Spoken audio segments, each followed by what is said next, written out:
before when Ford became president.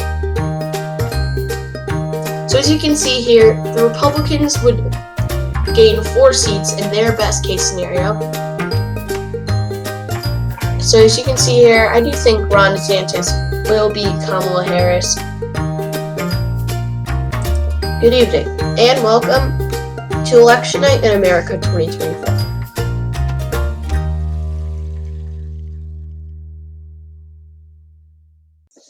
Hello everyone, and welcome back to Go to Elections. Today we're going to be looking at the a possible 2024 election scenario between Governor-elect of Virginia, who just actually won the governor's seat a few months ago, Glenn Youngkin, and incumbent President Joe Biden. So I'm just going to fill in the safe states really quickly. Nothing unusual here. I don't think Illinois will be safe in this election. I think Glenn Youngkin is going to be really popular in like the Rust Belt area here, just because of how I feel like appeals to the people, like the issues he supports, the issues he's against. I do think Iowa's going to be safe here, and Ohio will also be safe, also because of the same reason. And there we go. Okay, so now the likely states for each candidate. Joe Biden's likely states. I think he gets New Mexico in a likely, Minnesota in a likely margin. Hold on, I forgot to fill in Indiana. I think, as I said before, I think he gets Illinois in a likely margin, and Maine's at-large vote in 1st District are going to be likely. Glenn Youngkin's likely states, Alaska. I do think that Maine's 2nd is going to be likely. If we look at the trends for Maine's 2nd at Handy Dandy Jackson Jude, we look here. Hold on. Okay, and boom. Sorry about that. Anyway, so Trump won Maine by 7.4 points, and I expect it to stay the same in this election. Trump also won it by 10 points in 2016, and it was blue in 2012, with Obama winning it by 8 points. But I think that it will stay in the same margin as Trump won it in 2020, around 7 or 8 points. So we go to the lean states for each candidate. I think Colorado is going to be a lean, probably like 4 or 5 points. It went to Obama by 5 points in 2012, went to Clinton by 4 points in 2016, and then Biden won it by 13 in 2020. But since Biden is very unpopular, I expect the margin to go down like very big drop for Democrats in Colorado.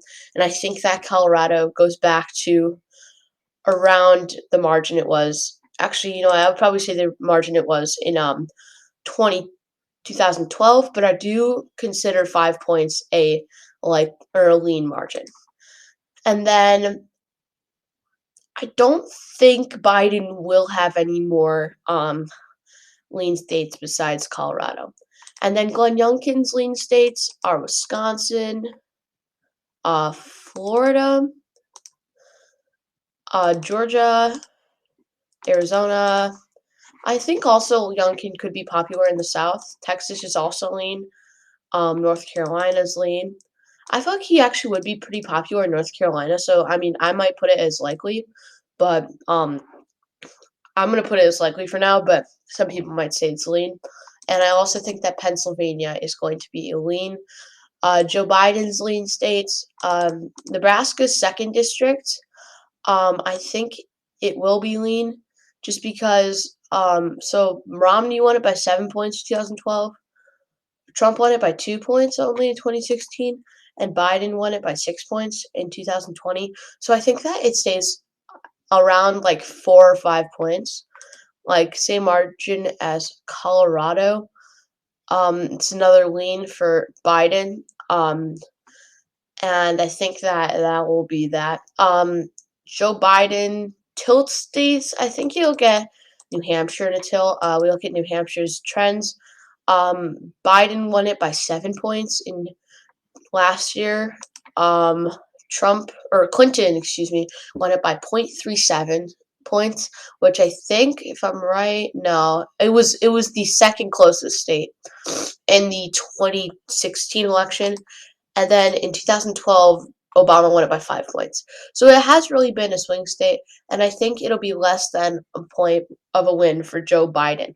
I also do think, see, this is where it gets interesting because we know how Youngkin won against Terry McAuliffe, a Democrat that Joe Biden had endorsed for the Virginia governor's race, right? So I think that considering that it was a Biden endorsed Democrat, I would put it with Youngkin. The only thing is that not as many people vote in the governor's races as they do for presidential elections. So, like, for example, here, we'll do a little math. So, I believe, like, I'll look up this later, but I believe that there was less people voting in the governor's election this year significantly than 2020 election for sure because they got a lot of voter turnout. But just because of that, I'm not ready to put Virginia red, even with Youngkin being the current governor of that state. I just don't see it going red. I feel like it's going to be a really, really close state. And for now, I'm just gonna say it's tilt blue. Now tell me what you think in the comments. I would really like to hear your opinion about this. But I think right now, Virginia, I just don't see Virginia being able to go red in this scenario. But Glenn Youngkin would win Nevada in a tilt, and I think he would also win Michigan in a tilt. So as you can see here, the governor of Virginia, Glenn Youngkin, would get 312 electoral votes against Joe Biden, the incumbent president, would get 226 electoral votes because Biden's approval rating not looking too good. I feel like, as I said before, Youngkin would do really good in the Rust Belt area. He would also do pretty good in the Sun Belt area. Not too good in the west part, but he would do good in Nevada.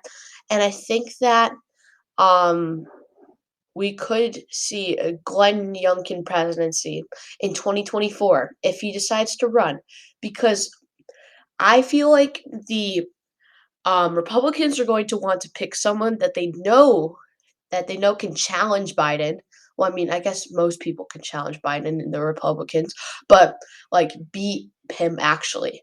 So like Youngkin, they know could challenge and beat Biden because, as I said before, a Democrat or a Joe Biden endorsed Democrat, Terry McAuliffe, lost to Glenn Youngkin in the Virginia governor's race by about, I think, 1 or 2 points.